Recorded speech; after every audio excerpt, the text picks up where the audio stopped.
I stopped visiting a friend because of the way he addresses his wife. Familiarity. A friend of mine. I stopped visiting him because of the way he addresses his wife. Yes. Because the way he talks to the woman. And it didn't start when he married her. No. Yeah, it didn't start when he married her. About it. She's not even bothered about it. You know, there's this thought to see the pain. You know, she's not behaving like somebody that you might say they begged him to marry her. Oh. You know that kind of attitude now. Like he's doing her a favor. And I told my wife, I said, me, I won't go to the house again because I cannot sit with the man we are talking. Your wife just wants to contribute. And then the sudden you hear that. People are talking, you also want to talk. Your wife. And that's your wife. So the red flag is there. You must have seen it. If you are doing church, what do you call it, counseling in church, the first thing they ask the man is, do you have an apartment? Yes. No church will you must be a man indeed. They are setting you up for rights. Man do indeed. Do you have an apartment? You must live. They will ask the woman. The woman, does he have a place he stays? Yeah, does he have a job? Does he have a job? So if your answers are no. So that means these are red flags. You don't see them. Before God brought Eve to Adam, God gave Adam an assignment. Start cultivating the garden. You must have a work of your hands first. Yes. So and at that moment, he said, a man shall leave his father and his mother, not in 3 months. There must be a physical living. You have to live. My pain with marriages today is social media. I'm telling you. Yes. Social media. That is my pain with marriages today. Because you have counselors there. And sir, my fear is not this generation, it's the generation next. I would even know. Because it is the social media generation that will give birth to those ones. We don't even know what will happen there. You know now we have babies giving birth to babies. I am telling you. Exactly. So person when you see the cancer. Gen Z that does not know our left from our right is a mother. They don't even need counsel. They don't even go for counsel. They don't even bother about counsel. Because Google is there, AI is there, and then it is this age. ChatGPT is the marriage counselor. In the past 1-2 decades now, you hear about a lot of domestic violence, stabbing, killing that we are not used to before. Yeah. These are stories. You just hear a story about your wife. You have no time to confirm. The next thing is violence. You know what which now lead to. You know what I say? I said most of the things we experience today has always been. Social media is just whatever you emphasize has the ability to manifest. Yes. We emphasize certain things these days, and it is manifesting because we are not paying so much attention to them. They are not gaining grounds. Like before now, I was sharing with somebody that when we were growing up as siblings, we were free with ourselves. Even our cousins, you know, we are free. We play together. We stay together. Nobody was thinking about anything.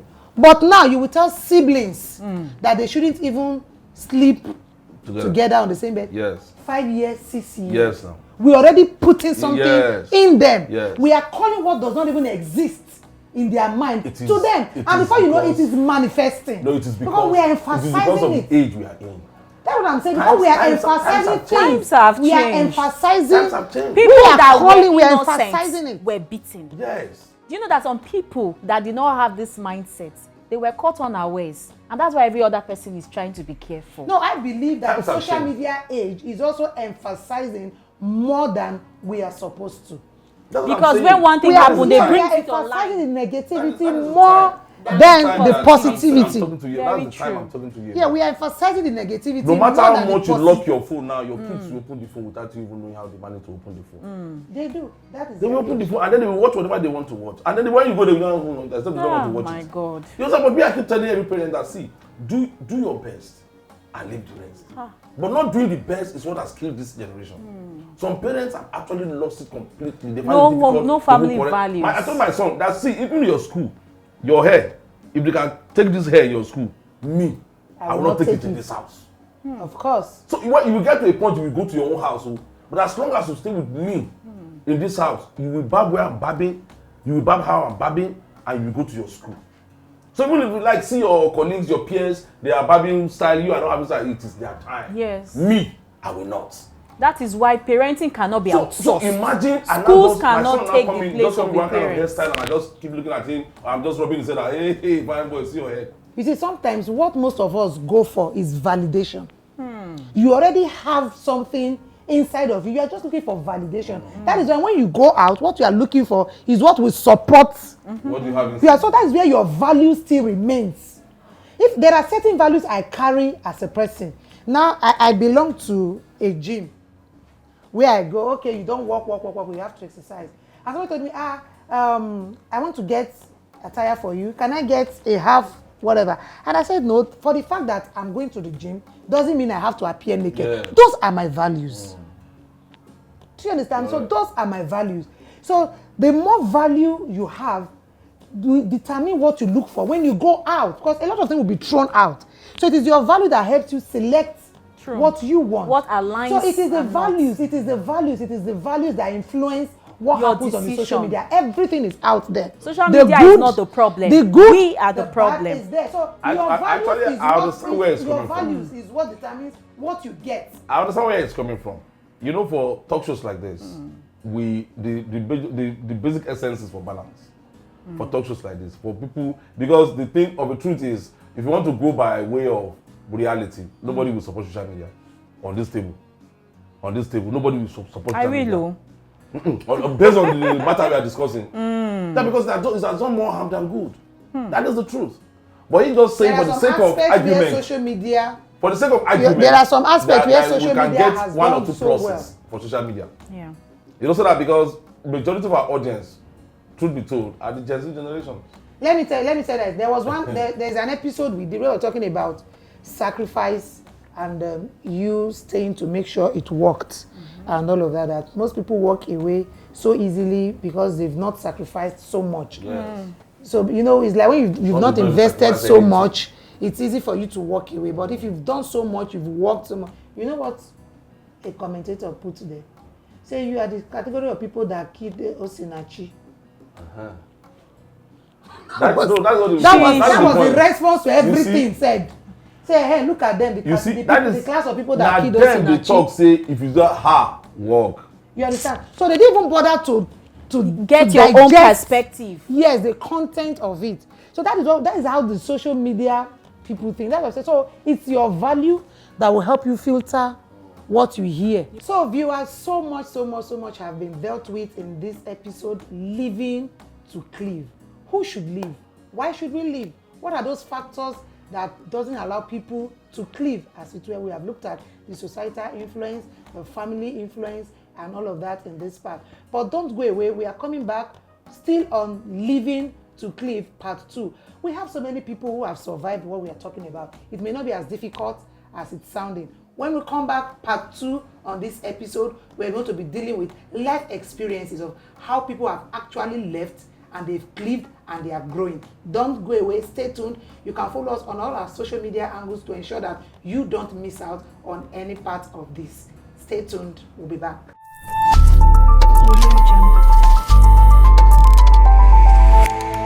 Audio Jungle.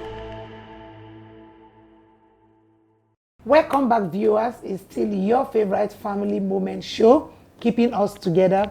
We've been dealing with the topic living to cleave, and we have in the studio to do justice, as always, Mrs. Akinyemi Uchechi of the Family Bliss Network. She's quite here in the studio, and we have Mr. Raphael Niyi. We've been looking at living to cleave. Of course, that cannot be overemphasized. That without living, there can be cleaving, and without cleaving, there can be growth for any marriage union. Now we are looking at experiences.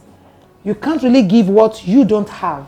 That is why on this show we have people with testimonies of how they've been able to live and how they've cleaved.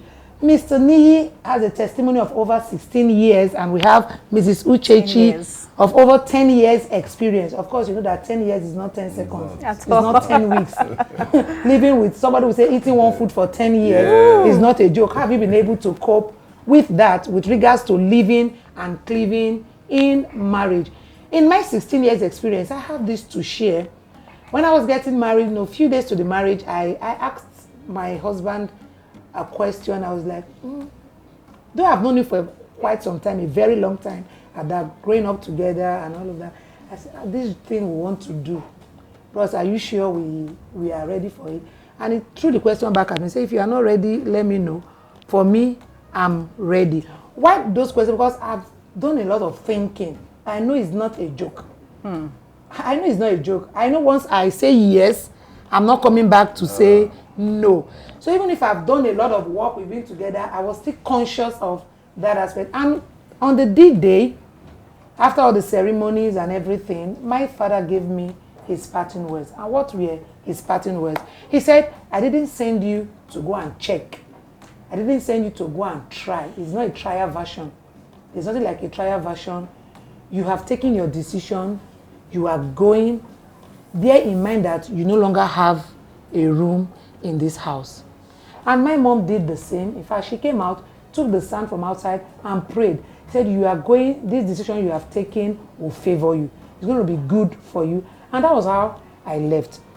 And, you know, that gave me consciousness. That consciousness that they've actually asked me to go. Not like I'm no longer their daughter, but have left them.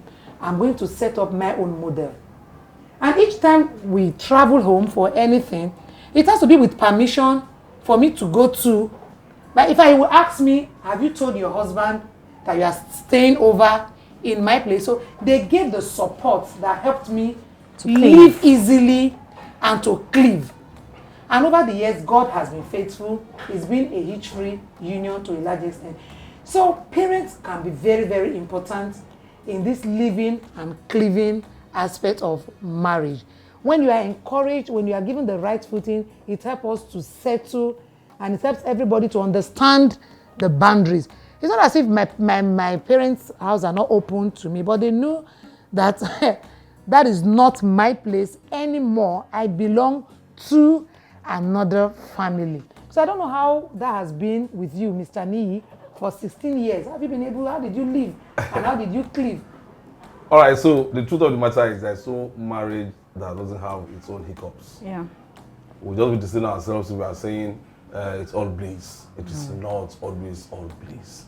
You know, but the good of the thing is, if you are graced to keep marching on, that is why you'll be privileged like a day like this to sit, to share your testimony. Yeah. Okay, so mine is even worse because I'm an entertainer, I'm an artist. And you know the stories we hear about artists every day concerning marriages and all that. So, first off, I decided not to be a dramatic artist. I decided you can hardly see, except just posting normal my work. Maybe I'm on sets, I'm shooting, then I post. You can hardly see me come on live to come and say some things that people will start dragging on and do all that one. Then two, I take my family off social media. No, not social media completely, because I post my family, I post my life regularly. As a matter of fact, it has always acted like a defense for me. So because I work, I tell my wife, you know, initially when we got married, you know, we had little issues with maybe, you know, that time during the days of BB, BlackBerry. Okay, I have one, she doesn't have any. So I sometimes, out of goodwill, you know, good man, gentleman, I give it to her to chat her siblings. You know, at that time, so me, when I have all those small toasters chatting me, just be popping up on the phone I gave her. You know, so you see, hello babe, are you home now? Hello babe. So all those things just be popping up. So I just told her, I say, see, babe, you know the kind of work I do. Most of my producers are female. You have also female actors that you cannot run away from. Yeah. It is, I think, you should start having problem when you start seeing me derailing as a husband at home. Probably I lost attention. I stopped giving you attention. I stopped playing my part in giving you maybe upkeep and all that. Then you start asking me questions. I said, but all this, if I'm not at work, I am home. Up till now. If I'm not on set, I am home. Because you see, when you spend weeks, days, sometimes months on set, you also think about the woman at home. So the day you are now free, it is now unfair for me to not get home, and maybe in the evening I say I want to unwind, I want to go out, and the woman will say, how many months now you are here again, you say you want to stroll out. That's what the woman will say. So me, to avoid it, I just stay put at home. Because I know apart from you and your wife, what other external factors has contributed to your being able to cleave this long? Okay, let me say probably I am naturally lucky, both of us, because at the time we were even getting married, we had no parents anymore. Oh. Hers and mine. So it were... But you have siblings? Yeah, of course. Extended siblings, family. uncles, yes, of course. And so people that will adopt you as their son. Us, the way we grew up, there was no influence. There was no influence from the extended family. The way we grew up. Okay. Because even me with my parents, we stayed together all through until both of them left this world. We were together with the kids. There's no, except for maybe uncles coming from the village to visit and then go back to the village. There must have been some lessons you took from them. Yeah, a lot. Even though, A lot. Has a lot. helped you cleave. Do you know it was during my heydays with my family that I discovered that with experience, people in those days, husband and wife, there are issues to trash. They wake each other up in the middle of the night. And not make noise about it. Yeah. Talk about it. Yeah. You know? So I learned that from that time.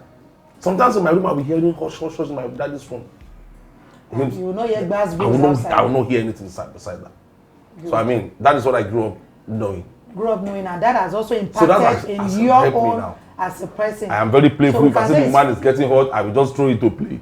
So you now say, "Shame I think I'm before my camera, I'm doing acting." And that is how we are. We don't know. Mrs. Uchechi, is that also your experience? Okay, so for me, what has helped me to cleave is the understanding I have about marriage. Okay. I understand that marriage is a covenant, not a contract. And you know, when something is a covenant, it is a promise. It is strong. Yes, it is not ordinary. Well. You know, there's someone that always say that if you enter into marriage and you have that mindset that there are no windows and there are no doors. And if there's a fire, what do? The two of you must work it out to put it off. But if you enter the marriage with that mindset of there are doors and there are windows, once there's fire, the first instinct is zoom out. So because of that understanding, and I saw my parents work it out till dates, 32 years, and they are still in love. But the truth is that there's so much challenges, and my mom shares with me. And I see the way after she vents, the next second, they are all over the place together. There's no space for a third party. And space for a third party. So for me, I know that even if I vent and I'm still remain there. I can only. So it has to work. Yes. You have the right to vent. Yes. If you don't vent, you will have be a depressed. choice. You must work. Your mental health will be affected. So we speak communication. You know, my husband was not a talking type, but I'm the one that always wake him up. I have problem. Let's talk. So before you know it, he adopted it. So when he now has issues, he will also wake me up. Oh yeah, you did this to me. Let's talk. And for me, it made me feel very happy that I was able to bring him out of his shell. So we don't have secrets. If I've said something to you don't like, you speak up. Yeah. So for me, that conversation is key. Conversation has helped you to cleave and to understand that it is a covenant. It's not just me no and door. him. God. There is no door. No window. There is no window. No peeping. No walking away. No walking away. There's a fire. We'll put it off. Together. And there's no fire extinguisher. What do? We enjoy the AC. You find a way around it. It just must work. It has to work. So viewers, that is it. It must work. No window, no doors. The truth is, it can actually work. Yes. It can work. So viewers, at this point, we are going to go on a short break on the Family Moment Show. We'll be right back, taking life experiences on how people have been able to cleave for so long. Don't go away. Stay tuned. We'll be right back.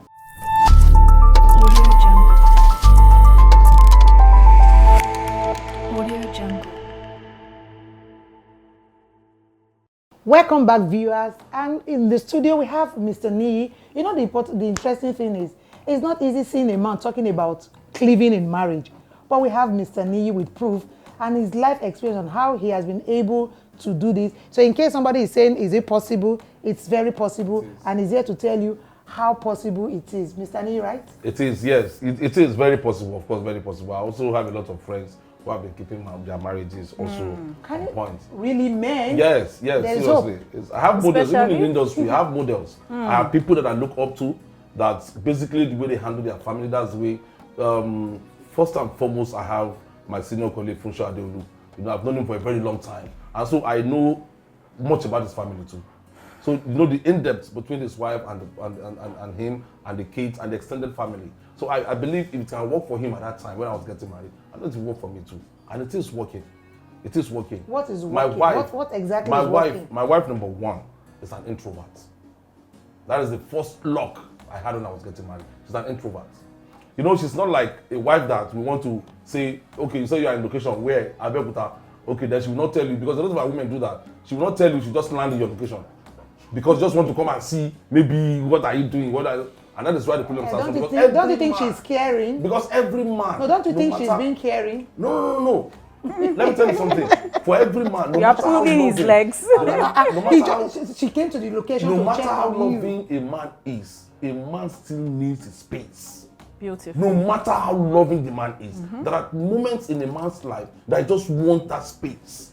Probably be alone or be with friends because he knows that 90% of my time is for you. So this small time that I have. So if for this house you didn't tell me you're coming to location, because of course I will tell you my itineraries before I leave home. You know I'm going to Abeokuta, you know this is where my location is. You didn't tell me, suddenly it just landed on my set that you are caring. What kind of caring is that? Except if it's a surprise, birthday surprise. God bless you, except maybe on exceptional. It could also be a surprise now but to check on you in Abeokuta. Okay, my heart doesn't do that. Maybe that is one of the things. Here's your luck. You see, that is my luck. The first thing I do in the morning, when I wake up, I call her, I talk to her, I talk to the kids. Because she knows the next minute I might be on set. Wow. Then she does her thing. Afternoon, when the kids are back from school, I call again. Intentional. When it is night, then we talk extensively before I go to bed. Wow. That's the schedule. If that call didn't come in, there will be fear from either side that what is happening? I didn't see your call. What is happening? I didn't hear that. You know, no matter how busy I am, I will take that time out to make that call.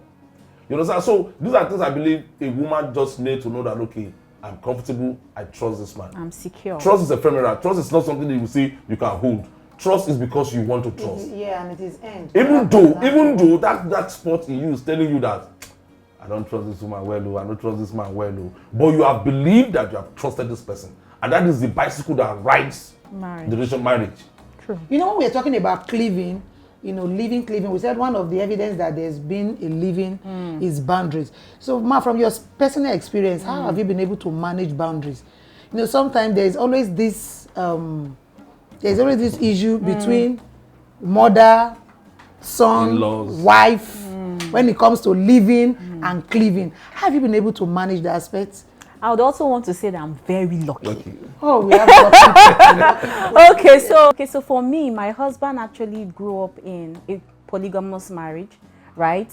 So his mom was the second wife, and they were not really together with his dad. So somehow it was his mom that raised him, and of course the mom is late, the dad is late. Some of his brothers, they were just scattered all over. So, but now in marriage, there's no much influence from that aspect. So it's basically just me and him, and mostly my parents. And you know, my parents are very, very understanding people. In fact, they gave me that commission to build my home and follow my own pattern. They respect my decisions. In fact, if I'm about to take any decision, they will definitely ask me, is your husband in support? They respect him. They value, exactly, they value his opinion, and at the same thing, he reciprocates. So for us, it is a win-win situation. You know, the experience has been a wonderful one. Positive experience. Actually, family influence in living and cleaving can never be overemphasized. In my case, I had both parents, my father, my mother, my father-in-law, my mother-in-law, the complete squad when we are getting married.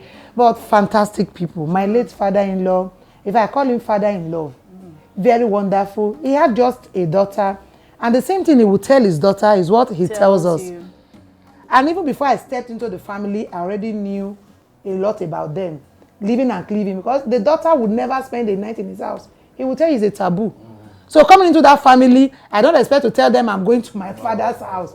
They've established that, and they help settle. Where I have another experience where the girl, a week after the wedding, it was supposed to be a Christmas. They got wedded the week of Christmas. And on the Christmas morning, when people were going to their house, like, where is your wife? She was in her father's house. Spent the Christmas there. And that was on and on. Immediately after the marriage, they were supposed to go to church together as a couple. She was going to church in her father's house. And nobody saw anything wrong with it. 1 year, 2 years, to cut the long story short, as we are talking, she's back in her father's house. That is how much family influence. She couldn't leave. And nobody, parents were not even connecting or pushing her to permit me to use that word, responsible enough to help her settle. They are supposed to help her settle. Rather, they made her comfortable, not cleaving, and at the end of the day, she left all in the name of, I'm always going to my father, I'm always going to my father, and all of that. Eventually, 3 years, 2 boys, she's back in the father's house. So families do help. They do. Or mar the cleaving and the living in marriage we're talking about. And I pray that from today's episode, there's a lot to take home from this. It is actually possible for couples to live, and it is very, very necessary for them to cleave. And until that happens, we can't say for sure that union is going to grow. Am I wrong? You are very correct. Am I wrong? You are very correct. Can the couple grow without cleaving? They can't. They can't. They definitely have to be one flesh That's what she and said from grow. the beginning. The two shall become one. Yeah. They have to be You have one. to think, reason. They have to be one. They have to think together. They have to reason together. Society must help them. Families must help. Colleagues must help. Everybody must help. So I want to say a very big thank you, Mrs. Akiyemi Uchechi of the Family Bliss Network for coming, making out time to be on today's show. It's been a wonderful time hearing you share your experiences and getting to tap from your knowledge. It's been a wonderful time. We are saying a very big thank you from Relic Studios Network and to our wonderful Mr. Raphael Niyi. It's been an awesome time having you in the studio in today's session, Living to Cleave. And to our fantastic viewers out there for staying tuned to us with us this far. We want to say don't go away. Stay tuned. You can visit all our social media handles for more inciting, life-lifting episodes of the family movement. Truly, we can be better families. We can have stronger and better societies. Stay tuned. Don't go away. See you next time.